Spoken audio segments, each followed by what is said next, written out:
Assalamualaikum warahmatullahi wabarakatuh. Perkenalkan, nama saya Andika Saputra, NPM 18822011. Pada video kali ini saya akan menjelaskan sedikit tentang isi makalah saya, yaitu mengenai antara pembangunan dan degradasi lingkungan. Makalah ini saya buat untuk memenuhi tugas mata kuliah Ekonomi Sumber Daya Lingkungan. Sebelum saya memulai penjelasan, saya berterima kasih kepada Ibu Dr. Insinyur Siti Mardiana, MSc SP, dan Ibu Sri Aryani sebagai dosen pengampu mata kuliah Ekonomi Sumber Daya Lingkungan. Kenapa saya mengambil judul antara pembangunan dan degradasi lingkungan? Karena menurut saya judul tersebut merupakan judul yang sangat menarik untuk diulas dan dibahas. Langsung saja di sini saya akan membahas mengenai makalah saya, isi makalah saya. Yang pertama di sini di rumusan masalah saya sebutkan mengenai lingkungan sebagai modal alam, kerugian akibat degradasi lingkungan, kelestarian lingkungan dalam kebijakan pertumbuhan, 4 pembangunan berkelanjutan dari aspek lingkungan.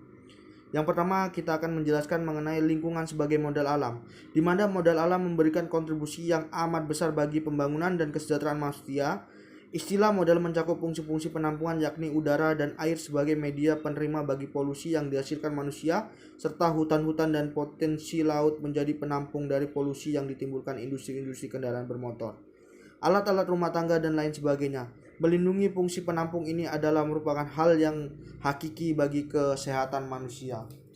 Lingkungan sebagai model alam, di mana kita ketahui pada saat ini lingkungan kita mengalami krisis, yang dimana banyak hutan-hutan yang ditebangi dan beralih fungsi sebagai bangunan-bangunan perumahan, bangunan-bangunan industri, pabrik,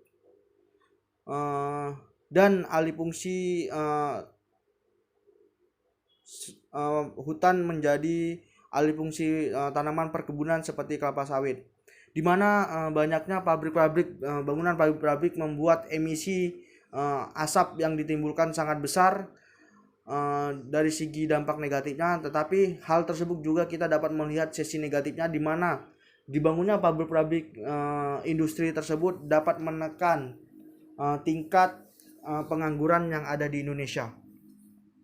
Setiap hal-hal tindakan yang akan dilakukan dapat menimbulkan baik sesi negatif maupun positif. Untuk melaraskan atau menyeimbangkan hal tersebut, kita harus memikirkan banyaknya mudarat atau sisi positifnya atau negatifnya. Dari segi lingkungan, dalam lingkungan harus kita jaga karena untuk keberlanjutan anak cucu kita. Dari pembangunan pabrik itu sangat dibutuhkan untuk menunjang angka pengangguran yang ada di Indonesia. Tetapi kita juga harus memperhatikan faktor lingkungannya, di mana apabila kita menebang satu pohon, maka kita harus menanam 10 pohon. Yang kedua, kelestarian lingkungan dalam kebijakan pertumbuhan. Polusi udara yang khususnya vertikal total yang melayang-layang di udara yang tinggi tingkatnya telah mengakibatkan kematian prematur dan kerusakan kesehatan parah di wilayah perkotaan seperti Bangkok, Jakarta, Manila, dan sejumlah kota besar di Cina. Negara-negara yang mengalami pertumbuhan pesat dalam konteks reformasi ekonomi pada tahun 1990, Cina, Korea, Malaysia, dan Thailand menyaksikan emisi karbon dioksida per kapita yang berlipat 2 atau 3 kali lipat setelah terjadinya reformasi dan percepatan pertumbuhan tersebut. Pertumbuhan ekonomi sangat dibutuhkan pada setiap negara untuk meningkatkan perekonomian ada di negara tersebut, tetapi hal tersebut harus dipikirkan dampak lingkungan yang disebabkan.